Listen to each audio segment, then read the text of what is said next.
Welcome back, folks, to this edition of Strong Perspective Podcast. I'm one of your hosts, Keith Armstrong. I'm here with my brother, Jaquari Armstrong. I got tongue tied because we usually go Damon second, and Damon won't be here today because he has some very important family business. My nephew Cameron is getting ready to graduate from college, and he got to show up for the young man. So congratulations, Cameron, and keep up the good work. Um, how you doing today, Jaquari? I'm good, man. I'm good. Everything fell into place this morning when I woke up. That's all I ask for each and every day. Just for things to fall into place. I hold it together. Okay, I just need that first little push, brother. And I got it this morning, so I'm good. How was your that day? snap, that snap, crackle, and pop, huh? Yeah. Uh, I move a little slower than you, but I have no complaints. You know, I love. It's a blessing to wake up every day because when your friends are leaving here, you get a little. It's a little. You understand your mortality. You know what I mean? Um, Let me do some house cleaning. Let the folks know today and in the future. This is Strong Perspective Podcast. We go live every Friday at 7:30 on Facebook and our YouTube channel by the same name, Strong Perspective Podcast.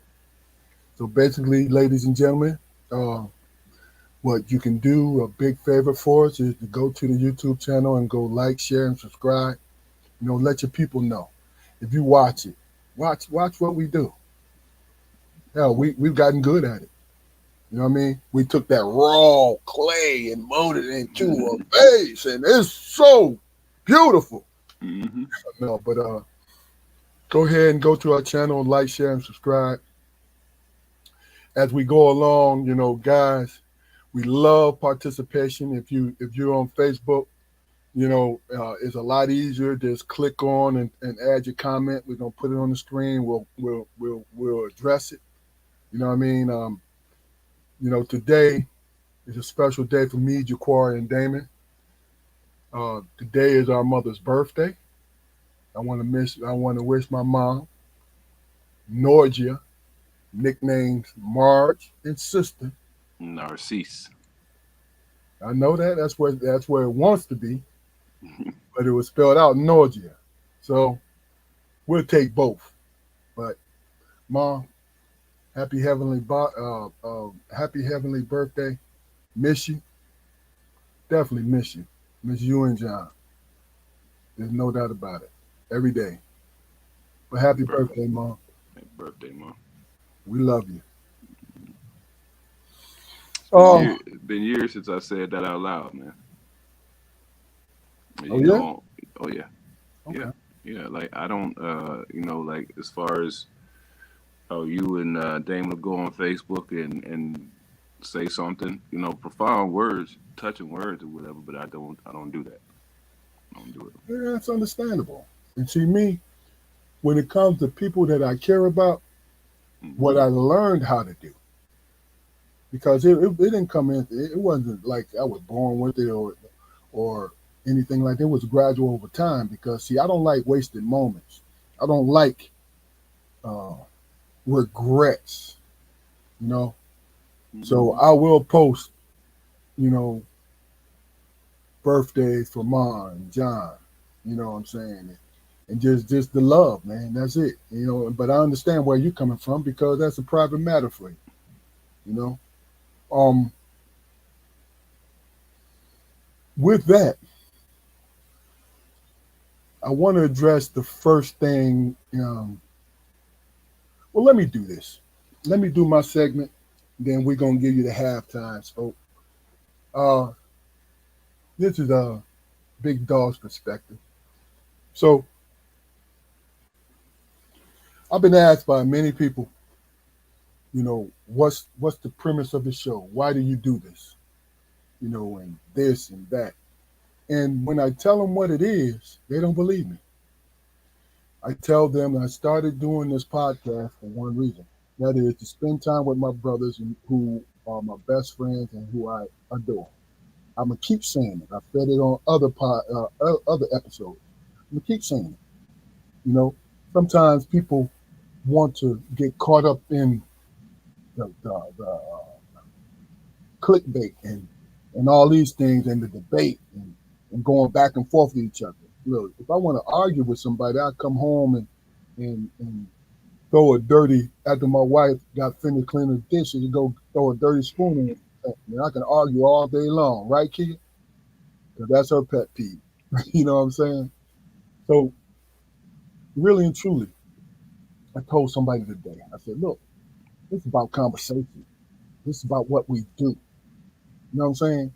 Because what I know about me and my brothers is we're men about action, to get things done, to be who we are, and to be leaned on, and all these different things. But another thing is we were taught how to communicate, you know, and what I want to do, and I know my brothers Jaquari and Damon want to do, is show you how.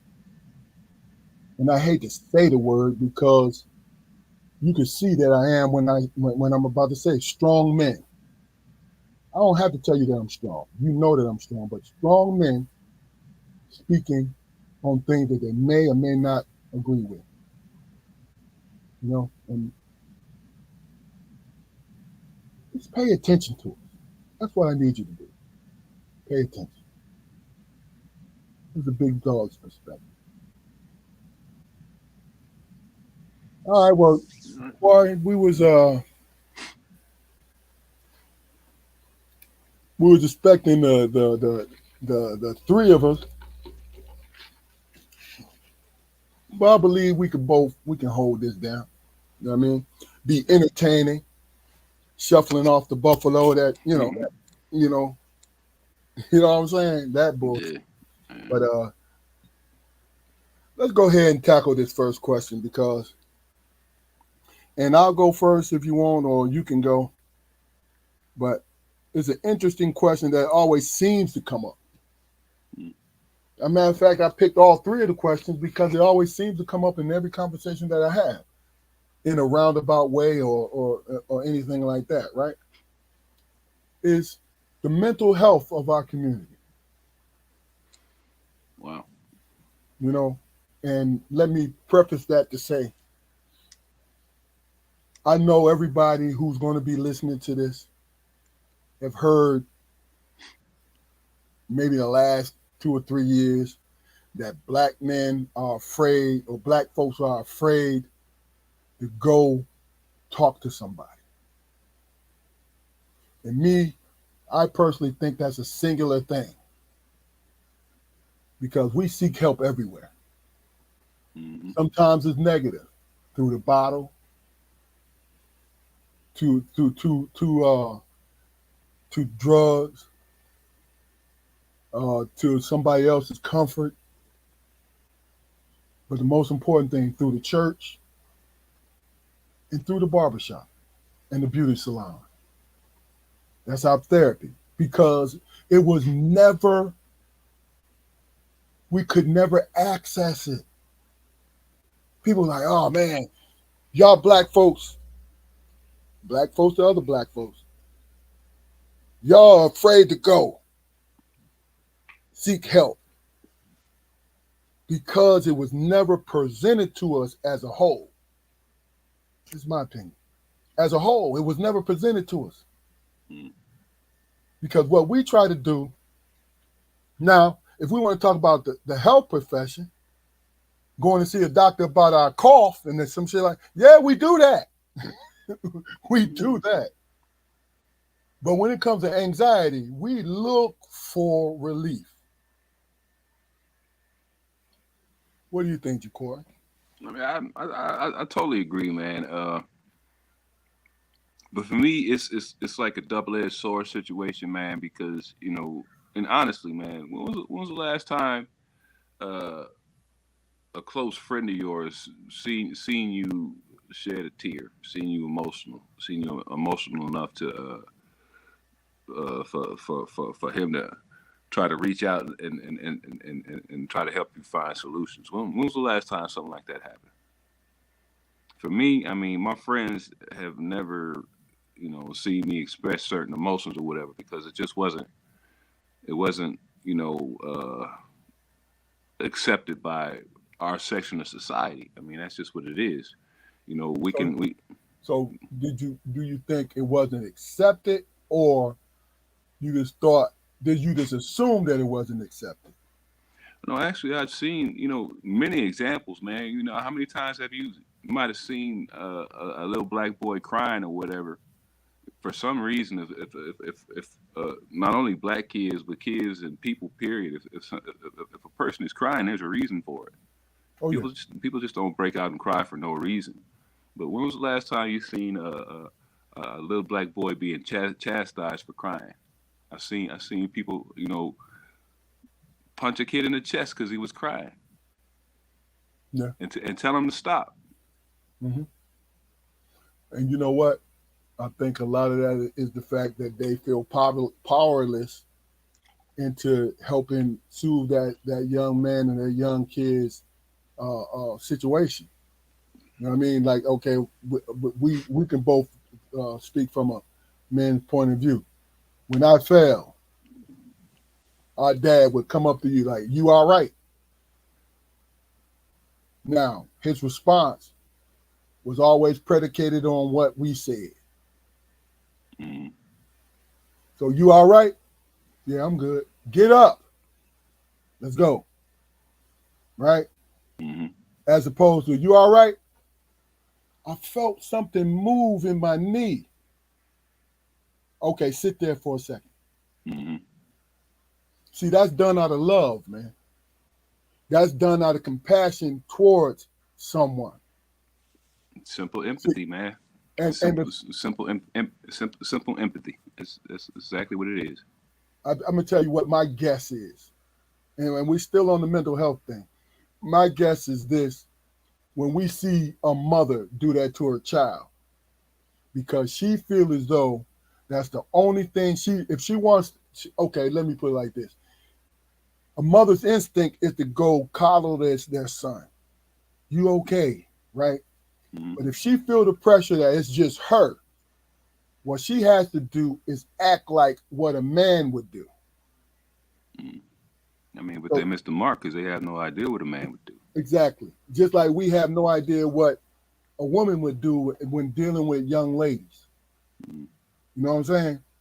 Because unless you were taught that, because I've seen like our own mother will come up and scan the situation, then she'll end up saying, "Hey man, if you hurt, stay there. If you're not, get up." Right? But Mm-hmm. our dad was like, "Yo, you all right, son? What happened?" I've done that with my sons. I'm giving these examples just to say that it depends on where you are when it comes to your mental health. Mm-hmm. Because a mother may be thinking, I got to raise my son to be a man. So guess what? She only going to assume the extreme, right? Mm-hmm. And so she'll say, them boys picking on you. Well, you pick up a brick and you hit them in the head. Not thinking about the consequences, Mm-hmm. right?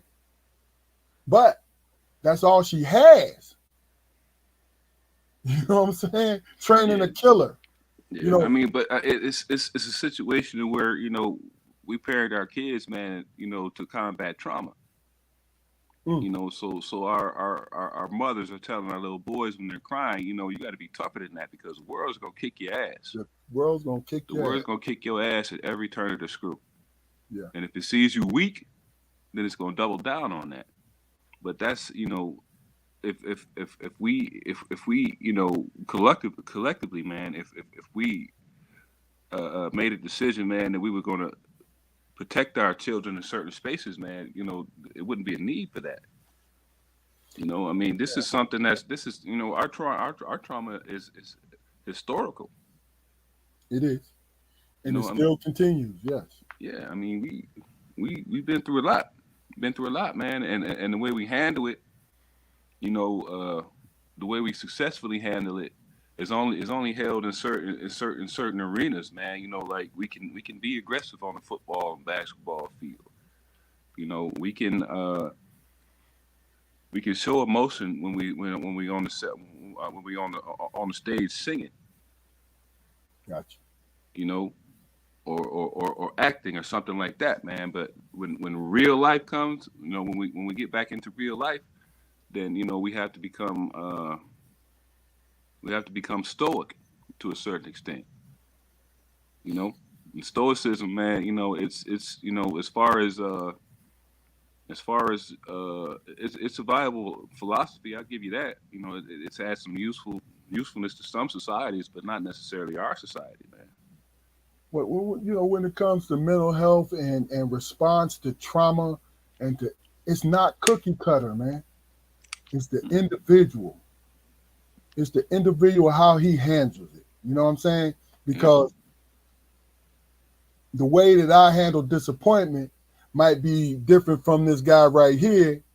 Like, and disappointment coming in the way of young crushes, little girlfriend who don't have the you both don't have the emotional capacity to really and truly deal with breakups, Hmm. right? But when the man has a tantrum because the little girl, when the boy has a tantrum because the little girl breaks up with him, Hmm. right? It's more about the tantrum than anything. Because we know in the grand scheme of things, if you get somebody break up with you at 16, you got another 50 to 60 to 70 years to live. And you worried about this right here and you act out. Or you decide, I don't trust no women. So I'm gonna dog them out every chance I get. I met brothers like that. Yeah. It's like sisters would not give a good man a chance because somebody who's selfish has rolled down their pasture, right? Hmm. And treated them like that. And then when somebody good comes along, won't give them a chance because they don't act like the person that they was attracted to in the first place. See, the person that you're attracted to, in my opinion, may not be the person you're supposed to be with. It might be the impression that that person's personality has pressed upon you, or what you want to be, Hmm. or what you want to be around. But when it comes to safety,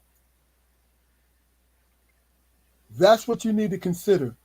Emotional safety, physical safety from a man and a woman. That's what you need to consider when you're involved with somebody. I mean, but that's the reason women pick assholes in the first place, man. Is they provide certain, or they perceive them to provide certain protective factors.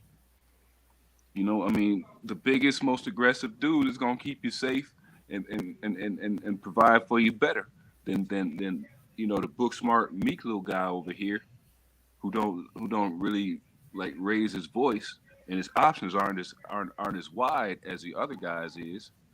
That's another thing, man. Don't nobody want somebody that don't nobody else want. See, yeah, I think I agree with that to a certain extent. I would say, just to veer off just a little bit, the simple fact that these silent and meek guys will do crazy shit for that woman. Hmm. The big dude be like, "Hey, you know what? I'll beat somebody up for you, but if I got to beat somebody up for you all the time, I'm gonna move on." Hmm. You know why? I think is because that person is more independent in his thought. When he does something fucked up to somebody, that's that's because he decides to do that. The meek person wants to keep somebody. wants to keep, want to possess. And this is all general terms. This is not anything that you could say this is the exact thing. This is more or less uh, conditions that I ran into. You know what I mean? Because when it came to this, me personally, sticking and once I'm done, I want you to bring us home with this mental health thing. When it comes to mental health, because I was a thinker my whole life, I always understood. I thought so much. I always understood what kind of woman that I wanted in my life, right? And it was general. Someone that I suspected that needed me,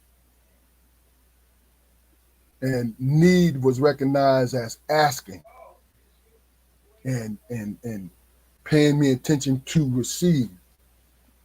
Then I realized, because I was so full of myself, I realized that, and this is funny to me. I used to say to myself, why do all these needy women come and find me? Emotionally needy women, I'm talking about. I'm not talking about material, I'm talking about emotionally needy. That's where I was always in that arena when it came to women. Mm-hmm. And I couldn't figure it out. And I said, I prayed on it. I'm like, yo, I don't understand. You know, what's going on? And then it hit me. It wasn't them seeking me out. I indirectly sought those women out without even knowing it. And when I finally realized that's what I did, now I was able to understand and have more control over my movements when it came to relationships. And I get I, that. you know what I mean? I can. That's as simply as I can put it. Of course, there's some other nuances, but that's as simply as I can put it. Mm-hmm. Because the thing about it was, what's so funny is I hurt just as many people that hurt me during that time. You know what I mean? Because one thing about it, before I met my wife, I was a charming MFer. Mm-hmm. I can turn it on and off. It is what it is. I still am. But the thing about it is, I understand what makes me happy. Going back to the mental health. If you guys don't think we covered it the way that you wanted us to cover it, because there are other instances where, you know, um, young men that need help because they're emotionally and physically abused, we get that. I'm just speaking from a personal point of view, just to bring it home. Jaquari, what do you Yeah. think?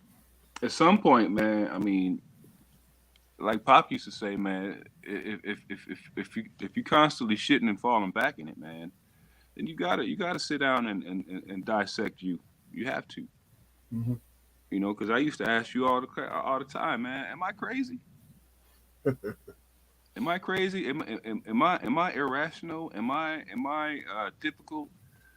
Questions like that, because that was all that was a women I was attracted, you Gotcha. know, and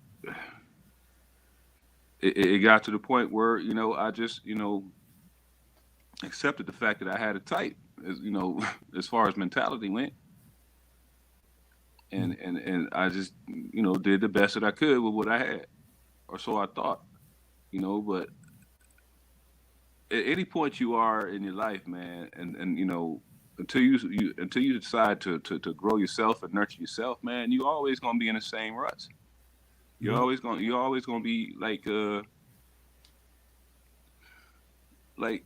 I heard, you ever heard the expression, I'm not trying to reinvent the wheel? Yeah. Have you ever heard the whole expression? No.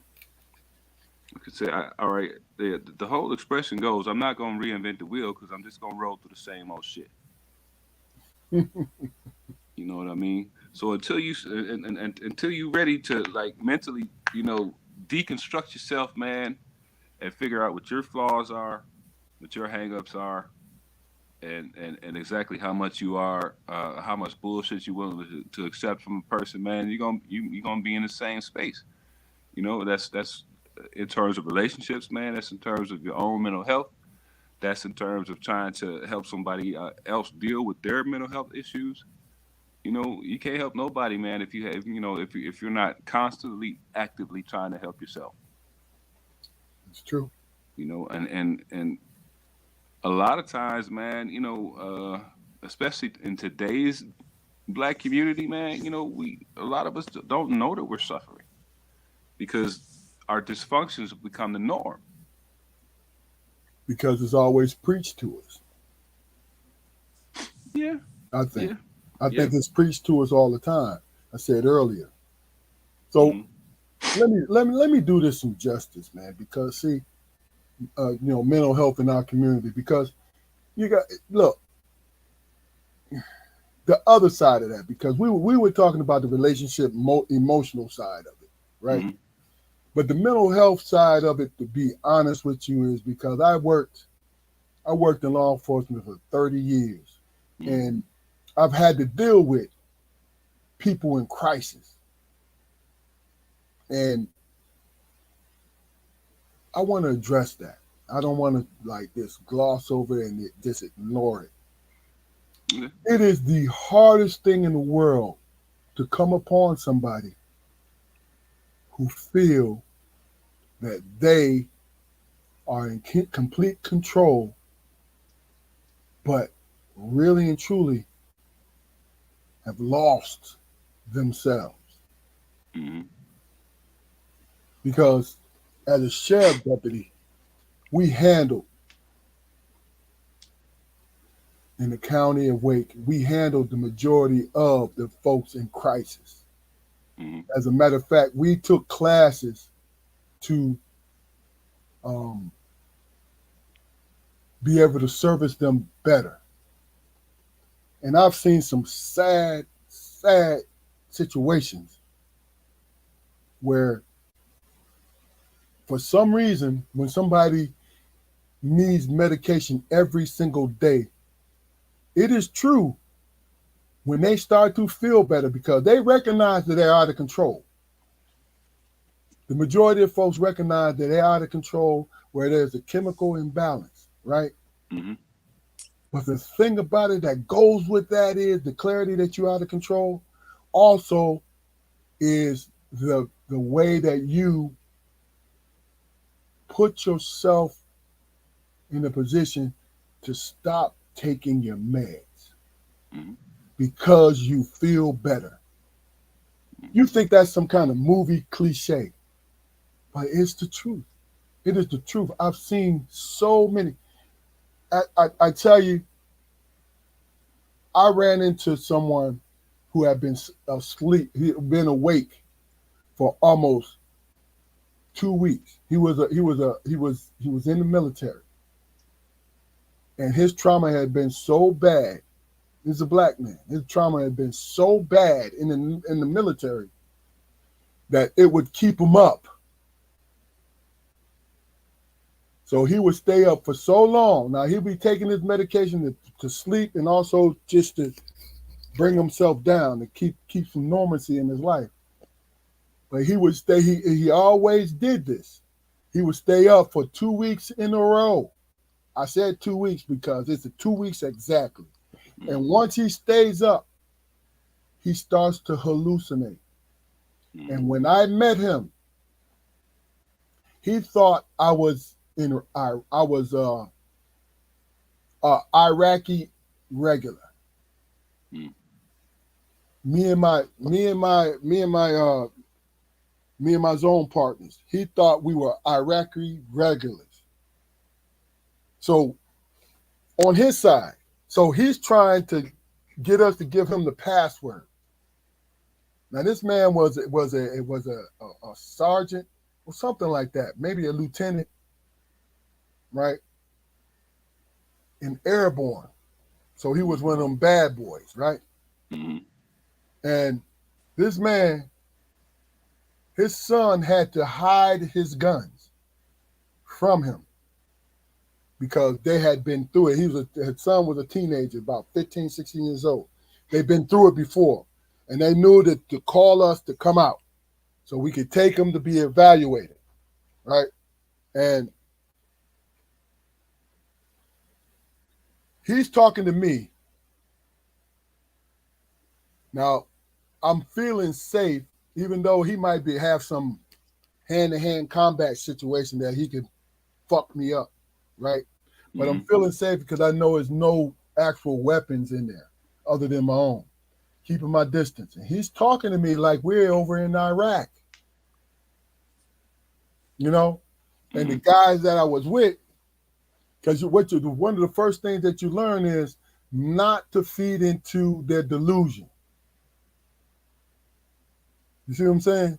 So Mm-hmm. when he was trying to identify me as an Iraqi irregular, I said, no, I'm not. I'm a sheriff deputy. I kept repeating it back to him. So it Mm-hmm. would bring him back. Then he'll go back. Because he was exhausted. He was delusional. And what we ended up doing was tackling him, putting him in cuffs, and taking him to be evaluated. I was the one taking him downtown. Mm-hmm. I put him in the back of my vehicle. No, he was in the front seat with me. As soon as he got in there, because he was struggling, as soon as he got in the sand, the seat buckle belt, he fell asleep. He fell asleep. And it was maybe a 15-minute drive. So 10 minutes into the drive, he woke up. And he looked at me and said, it happened again, huh? I said, excuse me? He said, yeah, I'm back, man. I'm back. It happened again, huh? And I spoke to this man and we talked. And what he talked about was the horror that he seen. And he said, I've seen a lot of things, but I could not handle it. I couldn't handle it. So it keeps me up at night. You know what I mean? Mm-hmm. That's part of mental health. And then just the other things where, most people don't understand. Many homeless people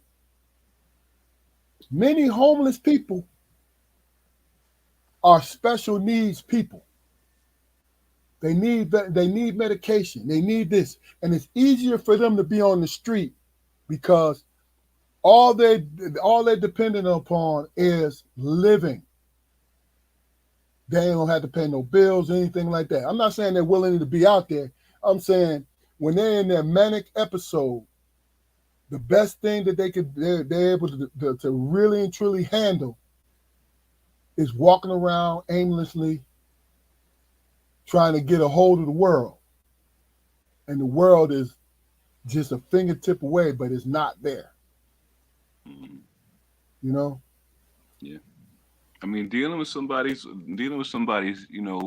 post traumatic stress, man, there's certainly it takes a certain kind of person to do that, man. Like you said, you sat in classes where that subject was talked about, and you were given certain techniques and everything, and that's definitely a good thing, man. But when a person is in especially in a manic episode, man, I mean, to have a conversation with that person, if you don't know what you're doing, I mean, you could be doing immense damage to that person. Seriously, man. you, Like you, like you cannot agree with them, man. You can't cannot you can't can't you do it. can't even Look, even as much even as you want to, you can't do it. because I've seen it. Even if the simplest thing would be to indulge them in their delusion, it's the simplest, easiest fix. It But is. it, but it, it's not going to address the trauma at all, man. I mean, and No, how do you address a person's trauma? Talk therapy. Talk therapy, is done great, for many people, white and black, man. But it's only the tip of the iceberg, man. as long as they're medicated, they're receptive. You know what I'm saying? Yeah. I mean, Meds, look, man. I don't even want to touch on meds, man. People, everybody I know dealing with mental issues, man, who's on meds, they absolutely hate the medication because there's a constant fog that they're in. but see if that, here's the thing. I agree with you, but here's the thing. You make a choice between the fog and you being dangerous, right? Or you're posing a danger to yourself. The normal person will prefer the fog. Hmm. I think, in my opinion, people who present it that way, schizophrenics and different things like that, they go chase the normalcy, and once they get there, they stop taking medicine and stop doing everything else. This is not all the cases, but it's the ones who relapse. Hmm. You know what I'm saying? Because I'm feeling better now. I don't need this. You know what I mean? Yeah, they'll say that I'm feeling better, so I don't need the lithium. But what I'm gonna do is I'm gonna go out, and I'm gonna smoke. I'm gonna smoke 5, 6 blunts a day. And then the thing about the blunts is it don't, and I'm not advocating for lithium, so I don't know nothing about it. But smoking weed does not give you the same thing. What it does is throw your head in a bigger fog. So it's a voluntary fog when you smoke the weed. You see what I'm saying? I brought it up. I brought lithium up because lithium in blunts it's self medication. The only thing you're doing is self medicating. I mean, you don't like the pills that are being prescribed to you, but you go out and you score something on the street to take. Yeah, yeah. But you know what surprised me and I learned about it and it's sad is you know how if we have a headache, say if we had a week worth of headache and we were taking pills and pain relievers to take it and we good, right? Then we stop taking them. Uh-huh. Then the next week we go back, start taking them again, Hmm. and then there's relief, right? When it comes to those, what is it, psychotropic? But when it comes to those kinds of medicine to help you with schizophrenia, depression, and all this stuff, Hmm. most people don't understand. Once you stop, you gotta start over again. Yeah, you got to get it back into your system. That is so fucked up, man. Yeah, and you're looking at a good 2 weeks for it to get back into your system. Yes. And the people that we were running into were so far because they went like at least 2 weeks without their medication. So they were in, I don't know, the lack of better words, delirium. You know what I mean? They was in a manic episode. Hmm. And they are not going to come out of that manic episode by a new dosage of their medicine. What they do is mix their medicine and a sedative so they can chill out and you do the waiting game. Hmm. It is a sad thing, man. Yeah, it's definitely a sad thing, man. But this is the way I look at it, man. I mean, everybody deals with psychosis to some degree. Each and every person walking the earth deals with some form of fashion of psychosis, man. We do. That's why we're entertained by violent sports, man. That's why pornography is the freaking most search shit on the internet. It's why freaking yeah, I get it. That's why there's so much alcohol and drug use in the world, man. It's psychosis. I mean, when I was back in Ipsy, man, and sitting up in my room and I would drink a fifth of tequila, man. And the older that I got, I was in my mid to late 20s. When I got to be 40 years old, I came to the realization, man, that I was trying to kill myself, man. I was trying to commit suicide by inches. Because sometimes I would sit up in there and my depression would lead me to get blackout drunk. And when I woke up, my goal was to get blackout drunk once again. So I had to, like I said, the analogy about the wheel. I had to reinvent it somewhere else. Yeah, You know, for a lot of people, it's not always it's not that easy at all, man. it's not. Because It's not. if if, It's if a not. person if a person has dealt with manic highs and depressive lows their entire lives, man, then that's their normal. It's true. That is their normal. And I've had it posed to me. I've had the question posed to me several times. Well, Mr. Armstrong, this is yeah. I know I'm bouncing off the walls and everything, man. But this is me, man. This is who I am. And who are you to tell me that it's not right for me to be this way?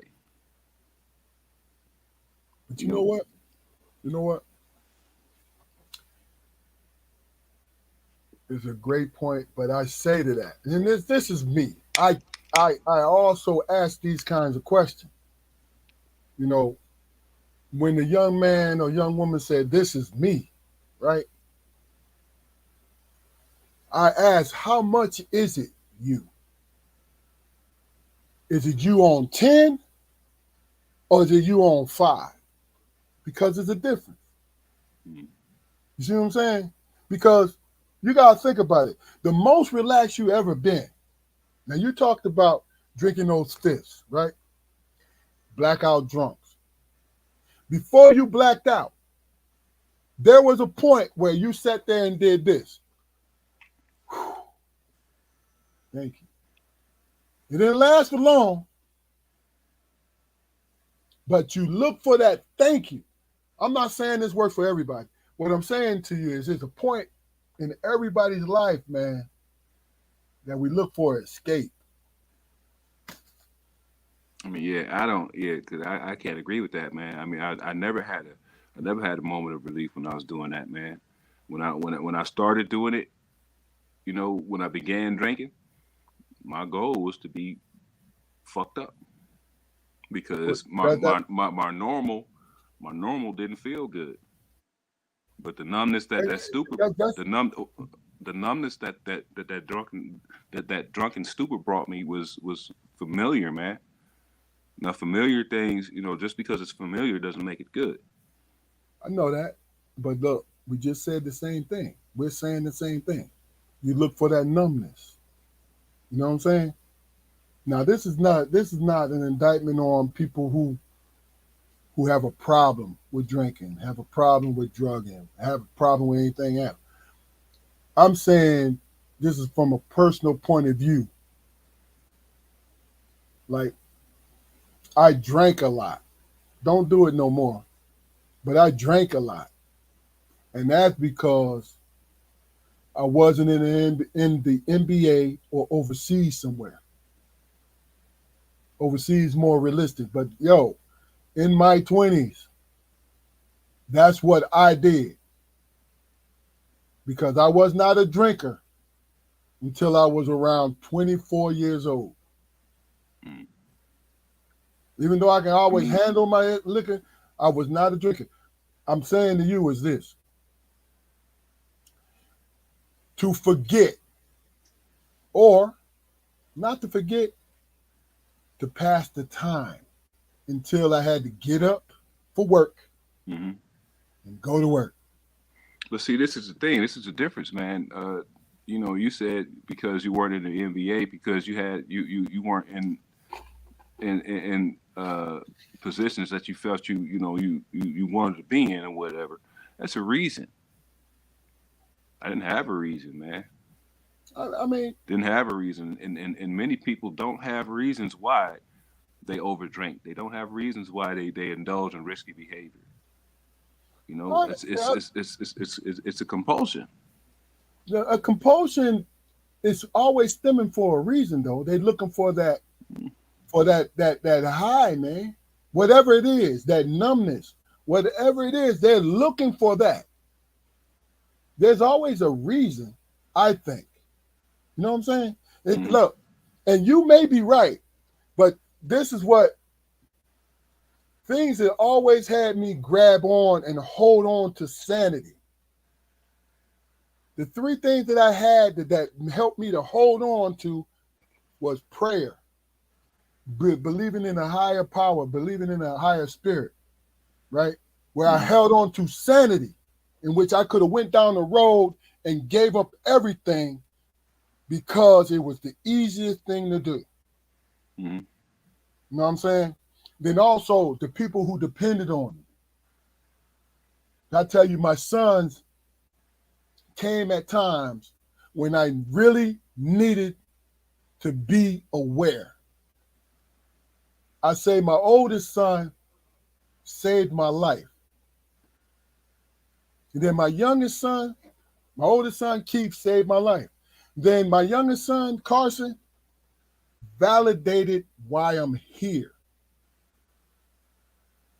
Now, I wasn't leaning heavily on them like, yo, this is why I'm here. No, I'm saying to you is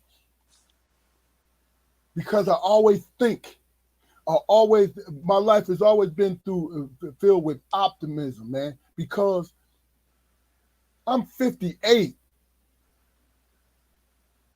and I was a part of that generation where the hate was still there, right? But also the pride was ultra present. I'm talking about the real pride now. You know what I mean? Not the pride that I can walk in the same stores as white people.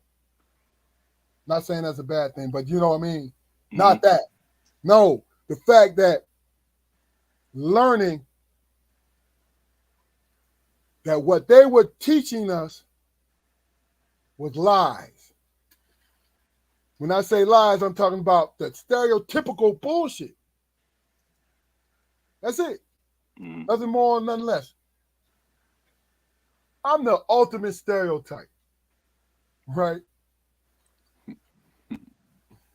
I'm gonna tell you this crazy shit. I have Indian in my lineage on both sides, right? I'm 6'9". I'm a dark skinned, big black man, right? Now I know it's some crazier stereotypes, but bro, I'm in the building and they look at me like I didn't know I was not this intelligent human being and was told that I wasn't. And they got tired of me proving them wrong. Then I started getting tired of proving them wrong. Fuck you. You know what I'm saying? Let me do this thing, understand this system, right? Understand this system and create my own lane.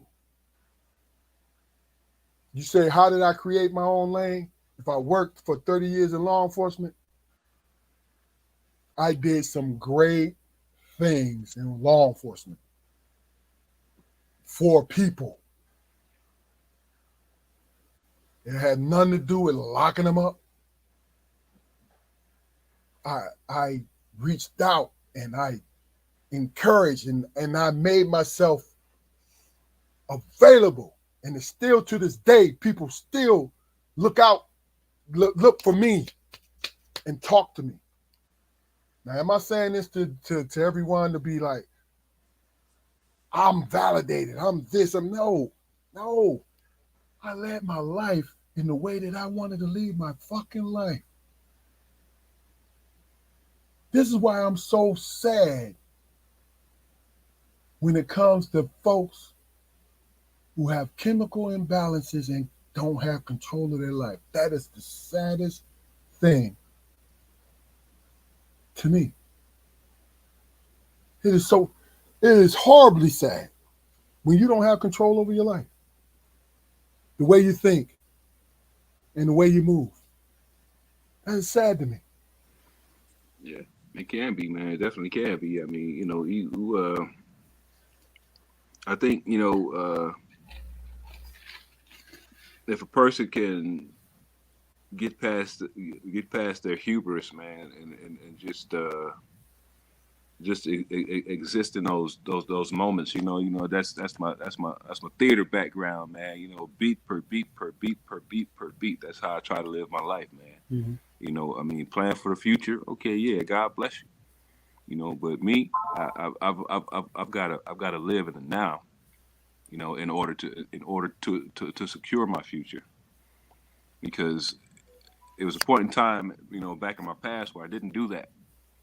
I wasted a lot of anxiety on what I was going to be doing, 10 years from now, and how I was going to look, and, what my situation was going to be, that I didn't pay attention to my present. Mm. That's the lesson right there. That was a lesson for me. You know, take care of the moves that you make today,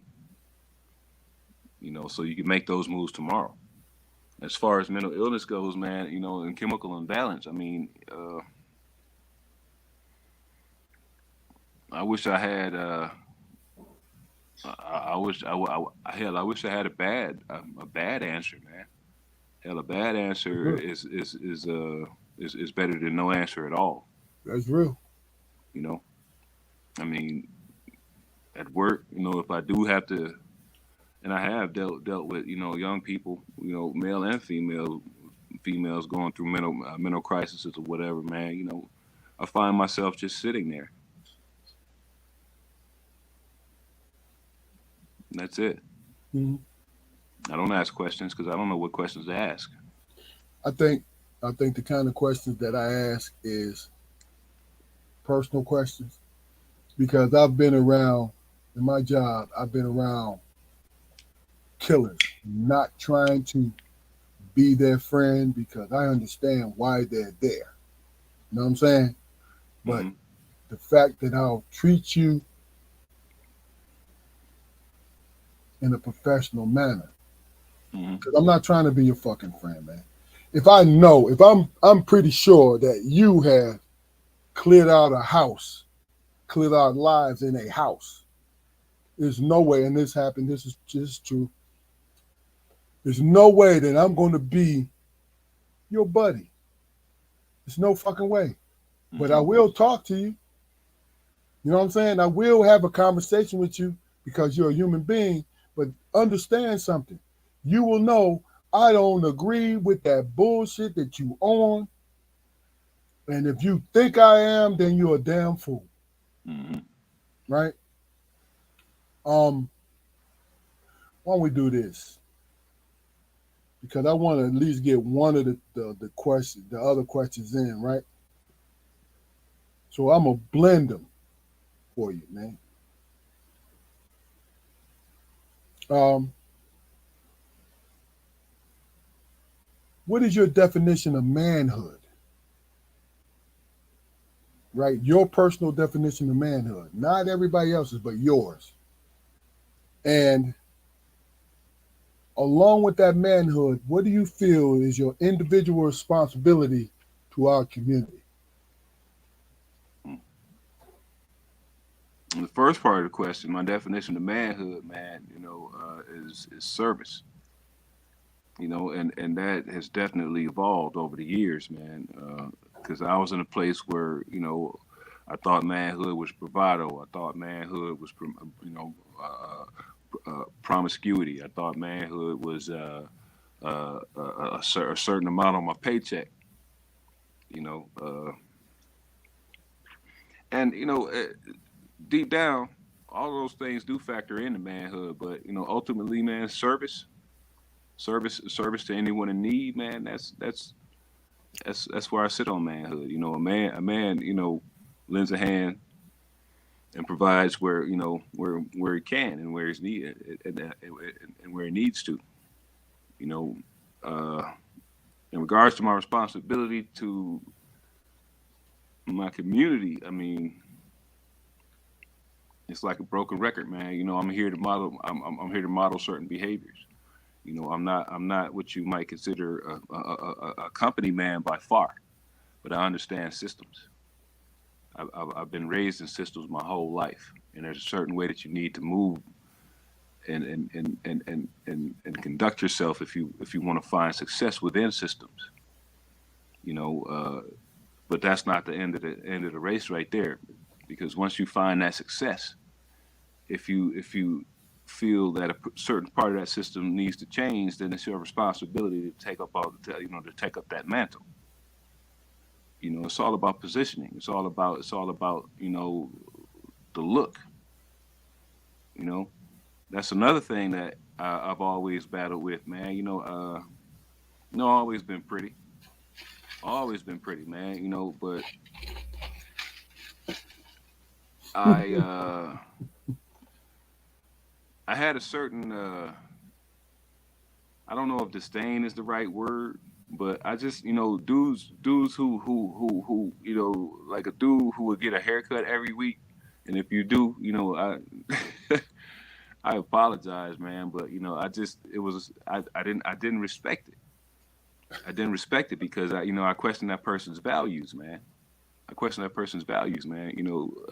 And to this day, I still I'll still go an extended period of time without going to the barber shop because appearances really, Every you two know, weeks. yeah. I mean, I might even go a little longer than that, man. But superficial, the surface, man, just really doesn't. It's really never mattered to me, man. I think I've done a lot of people a disservice by having that attitude, man. Especially like when I did speak, on that subject with disdain or whatever, because I burned bridges, over something as simple, something as simple as that, But at the time, had I been articulate enough to express my true point, I think it would still be some people that I talk to. But I mean, outside of that, man, I mean, the superficial and the surface still don't matter to me, man. They still don't matter to me, man. I like to know, I like to believe that, if we're close or we have been close at one time, man, I know your heart. Yeah, Because that's my goal. My goal is to show my people my heart, and that's also what I try to teach. Lead your life with your heart. The heart is the true brain, man. that's real. I think also when you lead with your heart, it gives you more control over how you think.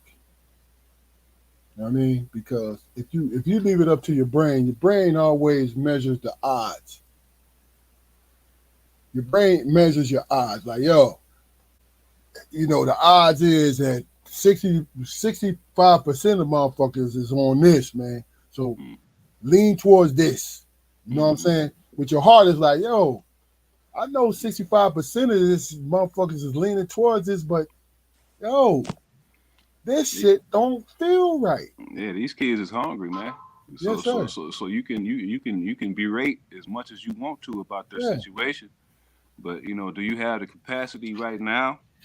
Do you have the money in your pocket to feed these kids, to take care of this immediate situation? That's what manhood is, man. I believe that. My personal opinion be damned. No doubt. No doubt. My answer to that is I've always heard, and I get hyped up when I hear it. I'm 10 toes down, right? And the only reason why I get hyped about that is because that's my life. You feel what I'm saying? Being on an island sometimes by myself, as far as opinion is concerned, because what I do is I weigh what must be done. And you and Damon and myself had a great teacher. Our dad, John Armstrong, didn't mind having the unpopular uh, opinion because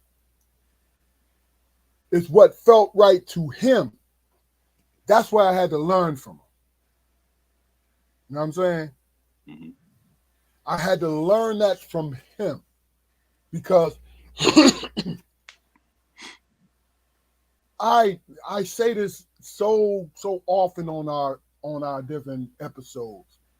I always wanted to be a part of the crowd until I understood that the crowd didn't have my taste.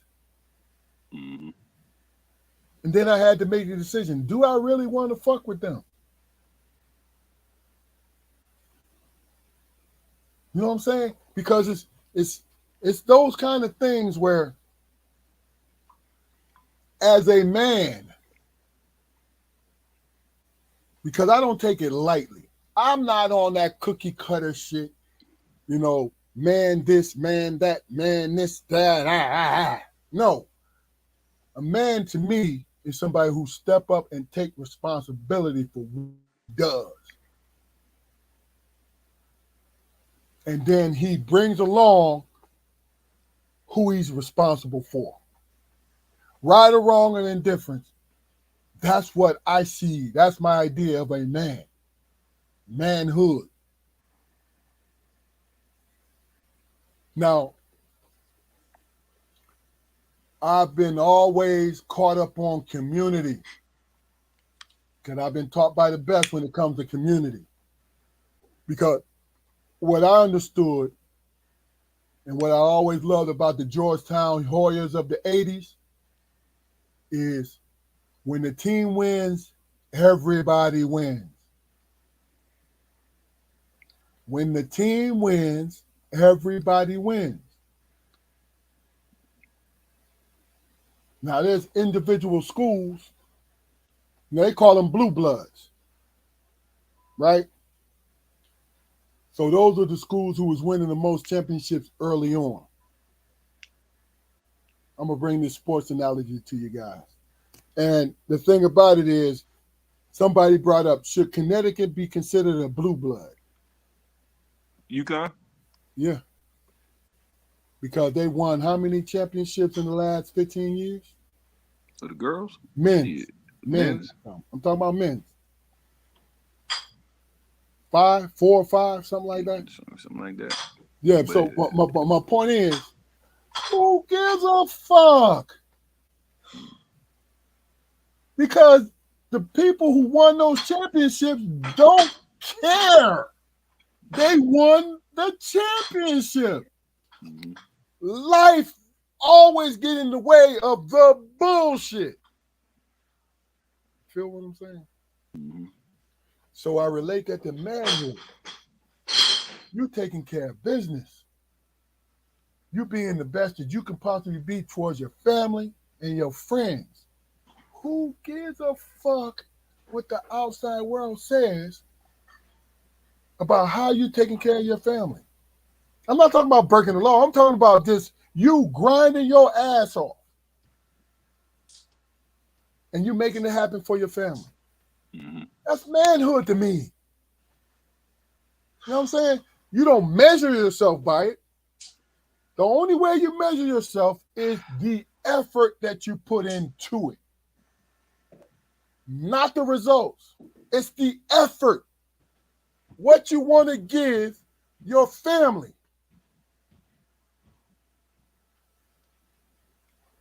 Keith Barnes is blowing this shit up. So we're going to address what he's talking about. Mm-hmm. And I want to answer this last half. I want to see. I can't remember what the last half was.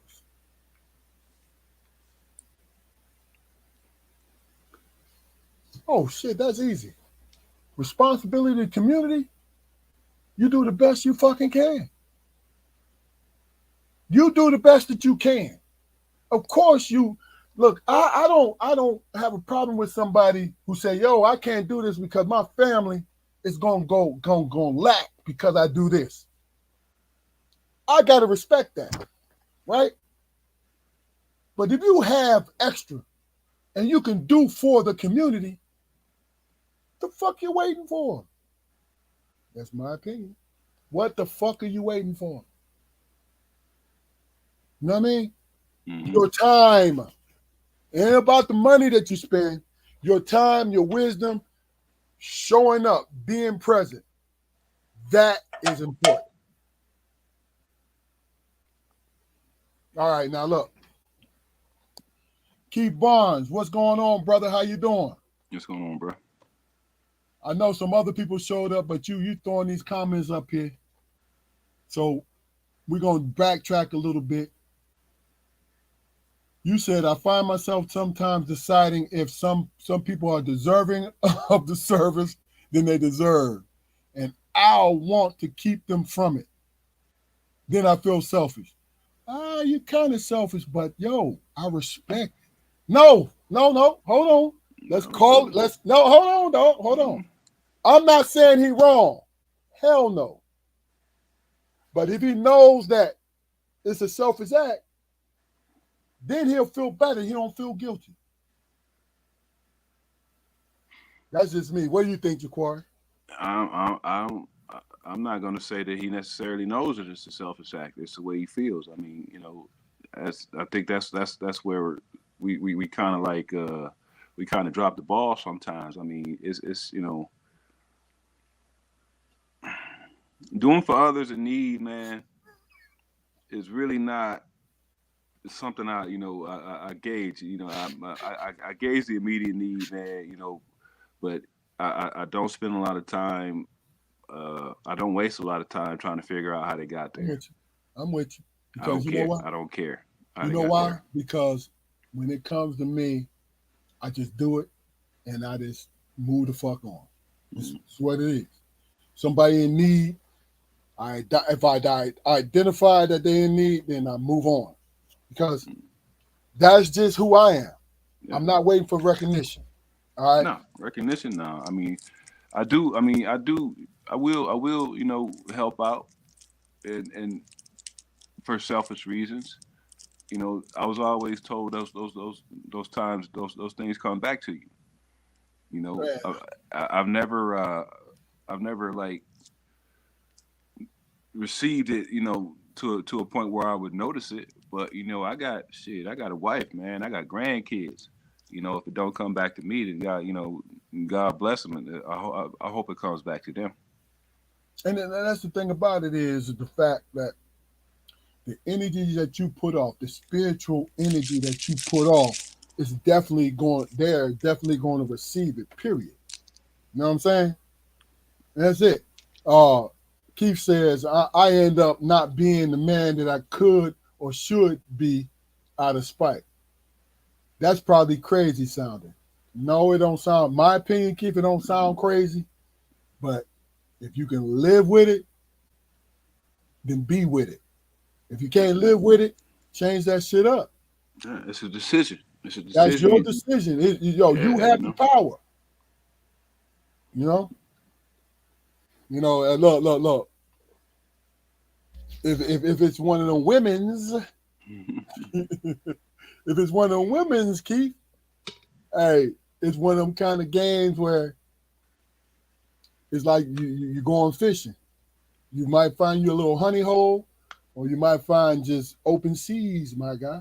hmm hmm I'm gonna tell you what, man. The strangest thing, when I was going when I graduated from Central, we had to have I think it was like 100 to 150 hours of community service, but it was mandatory. How the fuck do you make community service mandatory, man? That was the question that I mean that was I mean 'cause it wasn't a problem for me because I kind of had an easy out because what I did in the theater was it was considered community service. Plus things that I did with the football program, and other things around campus, but it wasn't for the sake of I didn't do those things for the sake of community service, man. I did those things because I love being around black people, you know, and I was a little older than the majority of those black people, but we was making moves to secure our future, and No doubt. it was a beautiful thing, man. But for somebody for someone to tell me that after I've paid them all of this money and fulfilled all of these other educational obligations, I've still got to. You're going to force me to give my time. It just took something away from it, I, And I'm all about community service. All about community service. you know what? To just look a little deeper, dog. honestly, I think it has a lot to do with the HBCU thing because they had to, coming up in, the 50s, 60s, and 70s and things like that, they Mm-hmm. had to promote, like, yo, I need you to go out into the neighborhood and show your uniqueness, your blackness, who you are. Show these young children and show these other people that your age that it could be done. The community service, because see, I didn't have community service, and I don't think you know, any of my PWIs. You know what? Internships, my guy. That's the PWI. That's the PW. Internships, Yeah, internships. I mean, 9 times out of 10, if you're working an internship, then you have a desire to work for that particular company one day. I get it. I get it. No, I'm just saying to you. This is what I'm saying. This is what I think. I think that um, it was to keep a link with the community. You know what I mean? Just Mm-hmm. like the what they call them. What they call the frats and the sororities.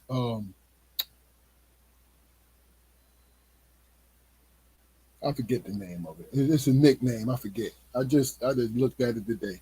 But the point is, they do community service to stay connected to everybody because nine times out of 10, they're in their universities are in our communities. You know what I'm saying? Yeah. So they go out there and Kappa, Q Dog, Sigmas. You know what I'm saying? Just to lay it down, right? With the sororities and all that, is to let them know and let them see, let the children see you in the best light possible. And that's just my opinion, more Yeah. than anything. Yeah. Keith Barnes said, "Do you believe the majority of the people you help truly appreciate it?" I, brother, I got to tell you, true. I don't care I if they. don't care. I don't care if they appreciate it or not. I mean, because I help out, but I said I do it for selfish reasons. I don't I mean, And another thing, right? it makes me feel good. And see, that's the So I thing. mean, I'm gonna tell you what I get caught up on, Jaquar, is the simple fact, and it's just the act of kindness. mm, It's all it is. mm-hmm. It's not supposed to make me feel good. What it's You supposed don't to think do so? is no, no, sir. Oh, come on, man, come on. No, because I'm in a good place to help someone. Okay. I'm in a good place or a better place to help them. So it's not supposed to make. If it feels good, yes, I'm gonna take the gravy. I'm gonna take the frosting, right? But the cake is, bro, you can do something for somebody. Make the choice. Either you're gonna do it or you're not. You feel what I'm saying? Mm-hmm. That's all. Look, I get what you're saying, that you should be grateful and this and that. I hope it motivates you to turn your life around, or it's the beginning. It's just somebody I planted the seed, so somebody else is going to sow later, right? But to be honest with you, if that thought came into my head, right, it wouldn't be there for long because I would override it like, and excuse my blue language, but I would say to myself, motherfucker, why did you do it? Do you understand what I'm saying? Mm-hmm. And the many times that I've done something, not because I wanted somebody else's acknowledgement. You know why? Because what I've always thought in my lifetime is somebody that I love is going to benefit from an act of kindness from somebody else. I said it before. I got a wife and grandkids, man. Yeah. So And so it don't have nothing to do with what I put in. No. My act of kindness is what I want my family to receive if they in the bond. You know? another reason why, man, I might commit an act of kindness, man, is because I have very few examples of times in my life where anybody's done it for me. That's real. Very That's few. real. And I'm not playing the violin or anything like that, man. But I think about situations that I've gone through, and people who were around could have helped. Could have helped. And some of those people might ask me why. Well, why you ain't ask for help? Well, you know, did you see a need? If you saw a need, why didn't you feel the need? And I don't ever want to be in that position. And then that's the crazy thing about it is a lot of times in those situations, the folks who would not help, now this is not always in every case, but the folks who would not help, right, will scream the loudest when they need help. Hmm. You know what I mean? Hmm. And what I discovered is I had to learn. This is the God's honest truth. Our parents were the greatest example of folks who didn't have a lot but still extended themselves. It's crazy as shit. But we still had to field those conversations, man. We still had to answer like, so what's your daddy doing? Yeah, What your mama? We still we as children we still had to field those field those questions. exactly. And for a lot of people that I grew up around, man, I had resentment for that shit, man. Like damn, I laugh at the fact that I didn't have a lot of clothes growing up, going to school or whatever. But I emphasize the fact, man, that I still went. I know Still, people. I know people who ain't, who was in the same boat as me and stopped going. yep, yep. So And that's the thing about it. Like, I'm easy to say, why not? You know what I mean? And I admire the people because I've had to learn how to be this though, Jaquari. This wasn't no automatic thing for me because I was along with everybody else. I had to learn from our parents who taught me by their example. Yo, man, why don't you help? You know what I'm saying? Like, mm-hmm, of course, you might be rubbing nickels together like this, right? But if you got 10 cents more than they have, you can at least give them some encouragement or give them a nickel.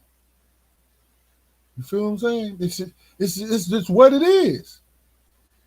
Do I feel better about myself? No, because if I make a choice, and that's where the human side come in, right? If I make a choice to help somebody out, right, and it takes me back a bit, right? mm-hmm. Oh yeah, I feel it, and I'm a little upset by it, but I made a choice that's what I wanted to do. You see what I'm saying? It's like every choice that we make is not the most popular choice to us, but it's the one that's most comfortable for us.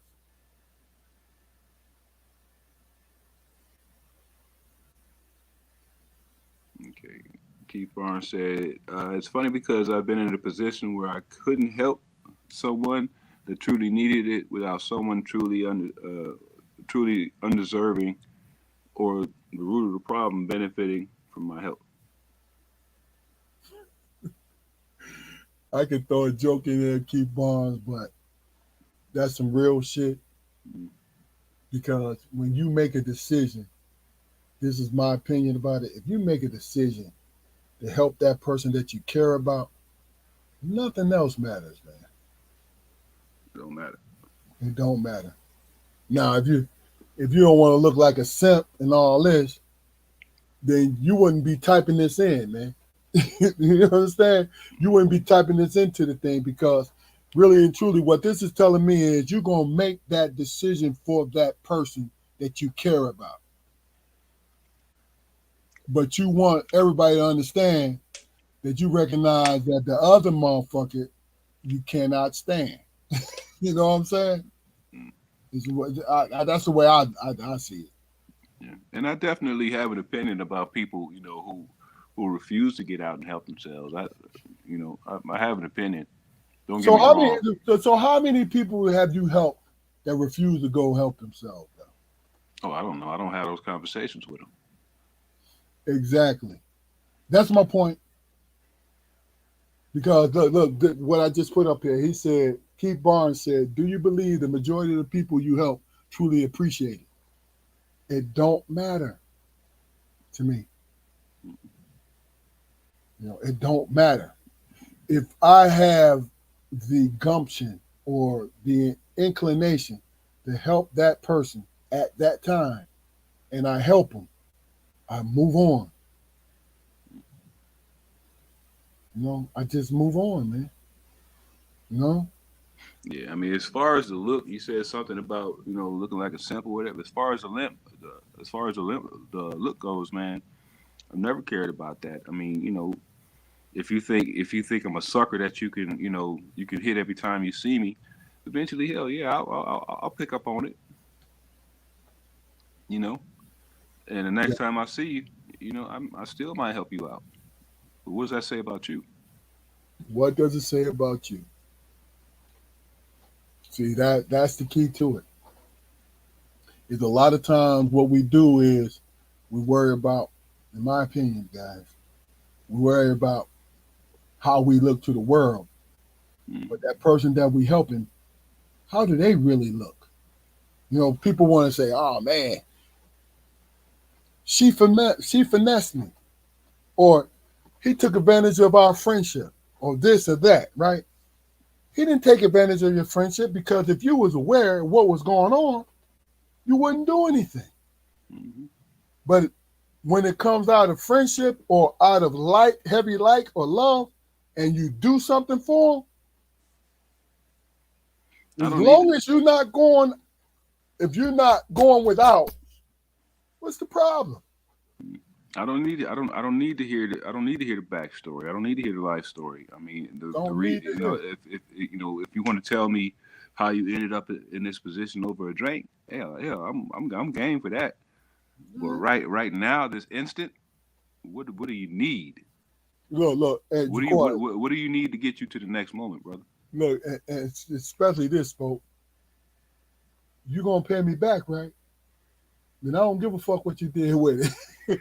Yeah, I mean, I mean, somebody say, people, you be outside the store and you might hand a dude a couple of dollars or whatever, and then you got somebody with you, or they ain't gonna do nothing but buy a drink or get high with it. And I'm like, and I've said it before, okay, if these $2 will prevent this man from busting your head open later on to get high or drunk, then we all ahead, ain't we? look, That's how I look at it. you're paying into optimism for that person. You know what I mean? Because he's like, look, I got this man to give me $3, right? Well, the next person can get me closer to what I need.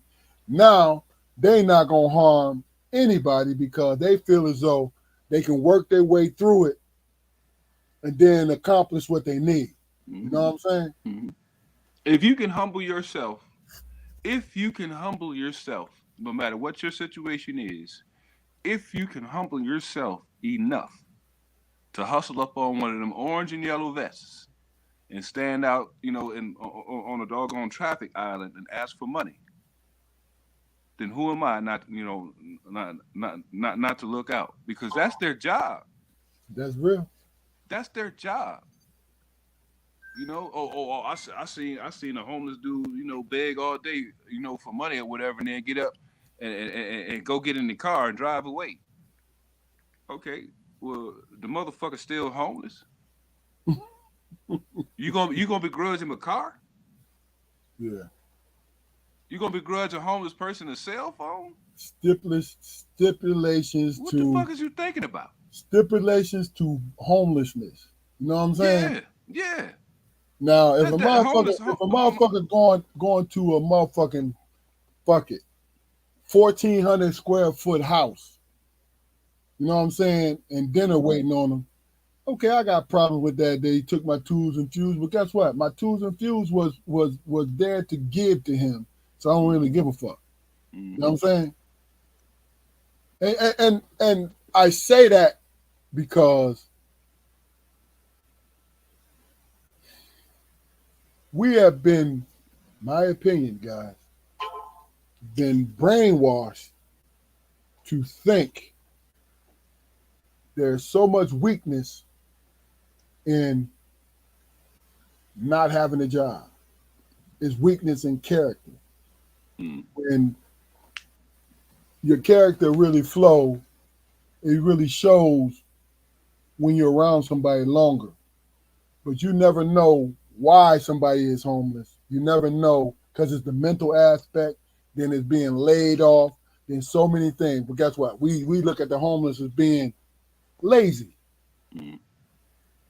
How many people do you know that's even talk to a homeless person, Keith? See, and that's the thing. I don't think in my small world, not a few, not a lot. Mhm, Oh, hey, yeah, I got $1 for you. And roll. mhm, You know what I'm saying? Because I think it's fear of being in that same place as that person, or they might look down on that person, or so many other reasons why they want to avoid them. You know what I mhm. mean? But my thing is, I'm not gonna look down at you if you don't want to give nobody your tools and fuse. No, Yeah, I don't care. As long as you understand and you don't question me when I do it. yeah. Don't That's judge all. me. Don't judge me when I do it. That's it. Yeah. That's it. All right, well look, Jaquari, Mhm. we've been doing this for an hour and a half, my guy. I think you and I and Keith Barnes have had some great conversation. So why don't you go ahead and bring us on home? Hmm. Okay. What would it look like, man, if you as a person, man, just gave up control and stopped trying and stopped trying to guide your life in certain directions, man. Certain, direct directions that are not conducive to your existence as a human being, man. What if you stop chasing money? What if you stop chasing material things, man? What if you just tried to do everything you could within your power to be guided by your good nature? What would that look like, man? How secure would our community be if we actually did give a shit about each other?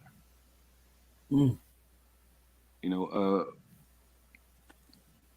I pondered that, man. That's one of the things that I truly ponder, man. Because of the type of person that I am, man. Because of the type of people I've been raised around, man. We've had a heavy conversation about charity and altruism and things, man, this evening. And being in a position to help someone, man, it's stamped my life, man. It stamped my life, man, because that's basically how I make my living. I make my living by trying to help young people navigate the quagmire that they that they built for their lives. You know, what kind of society would we live in, man, if we actually took the time to check on all of our neighbors, not just the people who live on our immediate left or right? You know, do we even know people 3 houses down? Do we know their kids' names? Nowadays, I mean, if you are, in the neighborhood and you happen to be talking to young folks, man, you're gonna be suspected as a creeper. But it's nothing wrong. But it's nothing wrong with Mr. Armstrong getting out and tossing the football with young boys because that's not all we doing. You know, I'm asking about grades. I'm asking about futures. What's your dream, man? The most ridiculous dream that you have. What is it? Because there's a way to achieve that dream, man. Has anybody told you that? Has anybody sat you down, man, and told you, man, that the things that you want are just like a fingertip? It's just like fingertips away. All you got to do each and every day when you wake up, man, is one thing, just one thing in pursuit of that dream, and eventually you'll be there. If you're not in that exact spot, man, you'll be adjacent to it. That's the truth. That's the truth. Not only have I seen it, in some cases I've done it. You know, let's talk to each other, black people. You know, black sister girls. When I speak to you in the grocery store, I'm not trying to hit on you. I'm genuinely concerned about how your day is going. Because I like for people around me to be relaxed and feel good. Because I'm not a predator. Not everybody you run to wants something from you. You know, let's be family. It's okay. That's it, man. Okay. That was great, man. That was great. Um, as always, I enjoyed this. We talked about mental health when it came to relationships, and then we talked about the actual mental health of our community when it came to people in crisis. And we just touched on it. We just touched on both of them. You know, I can say that I have experience, but I'm not an expert. So, Mm-hmm. I think that always when we carry ourselves through, like my brothers and my friends will tell you, I'm a humble guy, but I don't give a shit if I feel like you judging me because I will have a problem with that. And look, this is not approached with no hostility. Like, yo, I don't give a shit.